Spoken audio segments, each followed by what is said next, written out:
Dun, dun, dun, dun, dun, dun.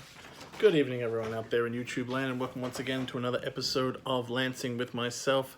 And once again, I want to keep talking about designing on your own, because when you're low on spoons and low on cash or any of those kind of things, designing on your own is a much more critical issue, because you have less of your support from yourself. You don't have the kind of money or options that other people do. So continuing on with that subject that we talked about last week, one of the things that you are going to need, though, as a designer on your own, is you're going to need other people to come and help work with you. Cannot possibly do everything on your own. You cannot produce, especially if you want to go all the way to publication. You can't get quality art, quality layout. You're not a printer. You're going to need to have to pay for certain things, and you're going to need to collaborate with people. And this is a difficult process. It is a process that costs a lot of money. It's something that you have to negotiate with yourself about how you're going to do it. And it is very much the case that you want to try to save as much money as possible. So and that really hampers how you can have these kind of relationships, because there are certain things that you have to pay for. It's almost impossible, for example, to get things printed without paying for them. But at the same time, there's always things you don't want to be paying for. And it behooves you to look for those options. Now, that means that you have to take a kind of approach to things where you are constantly looking for ways to get people to work for you for free, which makes you kind of a bastard. Generally, over the last couple of years particularly, there's been a drive for people to price their work time appropriately as a professional, sometimes to exorbitant amounts, in the sense that there are numbers that are way beyond what the industry can generally stand as it is. This is the thing. We've established more and more that there are certain parts of the process that demand money up front and demand a certain level of quality. As we talked about printing, art is another one. And the artists have made it very clear that there are certain prices that you have to meet, and that means that everything else kind of has to fall by the wayside, because there's only so much that everyone can meet. We can always keep pushing these numbers up, but we have to do that with the understanding that there's a limit in how much our audience and our market is going to take. And we want to keep pushing those prices up, but again, there is a limit to how much they'll expect and how much that they will withstand.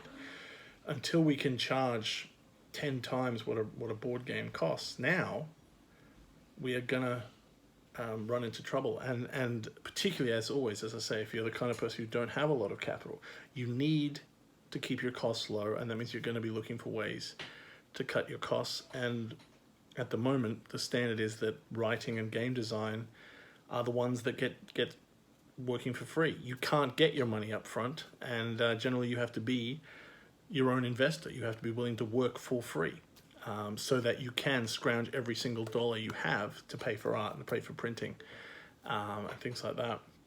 So the important thing is to figure out what you definitely have to pay for, understand that is somewhat arbitrary, unfortunately, and then try to explore what you can afford to get otherwise. And understand that a lot of people will be very hostile to that idea. If you're going out there going, look, I need people who are interested in working for free, or working for payment in kind, or working for potential shares of money at the end, a lot of people are going to tell you that you're a monster and you're a predator. But that's unfortunately very short-sighted thinking, because we just don't have a lot of money in this industry. There's just not a lot of money being passed around, and often it's just being passed from the same person back and forth. Unless we can actually get more money coming in from consumers, you're going to need these to survive, especially if you're a poor person. So understand that people are going to yell at you. Understand those people don't have a professional viewpoint and can be, ignored. But again, like we talked about a couple of weeks ago, have a psychological backup ready, because some people are going to treat you very badly. Be careful how you phrase things, but keep looking for those people who will do, because there are people out there. And what we talked about last week about building a community, that's where you find those people who are willing to trade work, who are willing to work for free, who are willing to just go, look, I want to be part of this. I understand this is really difficult. I'm willing to do this much work. And as long as you negotiate fairly and understand that is what's going on, there's nothing wrong with that. So find those people, figure out the baseline things that you have to pay for, and then try to find the people who will help you go for, get things that for free, who will want to work with you. And they are out there and they're part of that artistic community, and you can hang on to those people, but it is not easy.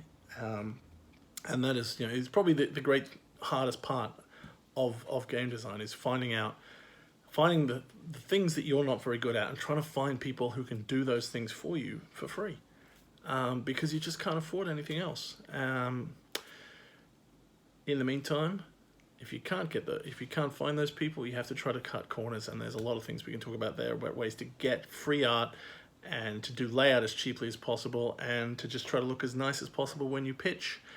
But anything beyond that, there's going to be costs, so you have to be prepared for that, and you have to be prepared to try and cut every cost you can before that.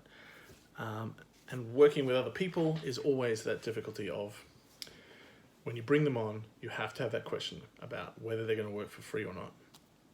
And as I said, a lot of people are going to yell at you for asking that question, but it's a good question to ask because there are people out there who will.